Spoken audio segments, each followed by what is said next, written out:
بسم الله الرحمن الرحیم.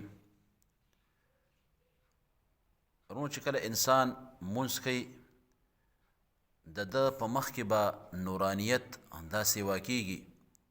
ساینسي او طبي لحاظ سره دا خبره هم ثابته ده چې کوم کس مونځ کوي نو د ده په مخ کې به نورانیت وي، تازګي به وي، ښایستهوالی به موجود وي.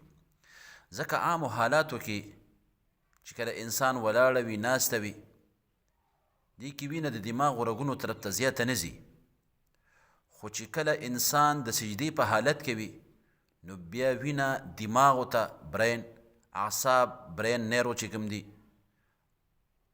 سترګو ته او دغه رنګې د مخ چې کوم باریک رګونه دي دا پوره په اسانۍ باندې ورځي. ساینسي تحقیق دا دی. نو په دې سره د ده د دماغ او نظر هم تیزیږي او ورسره د مونځګزاره په مخ کې نورانیت او ښایستهوالی راځي. او کم کس چې مونځ نه کوي نو د ده مخ به بدرنګه وي، د خفګان اثرات به پې وي. د امریکې یو ډاکټر دی، هغه اقرار کړی دی، لیکلي دي، وایي که چېرته ښځو ته پته ولګېدله چې مونځ او اوږدو سجدو کولو سره د انسان په مخ کې ښایستوالی او نورانیت پیدا کېږي نو هېڅکله به دا زنانه چې کوم دی وایي دا سر د سجدې نه راپورته نه کړي. ځکه ښځې د مخ ښایسته کولو دپاره ډېر زیات کوشش کوي.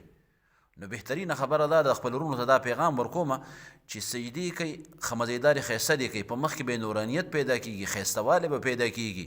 نو انشاءالله چې موږ او تاسو د مونځ ډېر زیات کوشش کوو چې دا مونځ زموږ او ستاسو نه پاتې نه شي. ځکه چې لومبی حساب کتاب به د مونځ کېږي. نو چې موږ او تاسو مونځ ښایسته کوو او سجدې ورسره ماشاءالله ښه ښایسته اوږدې کوو نو الله رب ذوالجلال به زموږ او ستاسو په مخ کې نورانیت او ښایستهوالی پیدا کوي.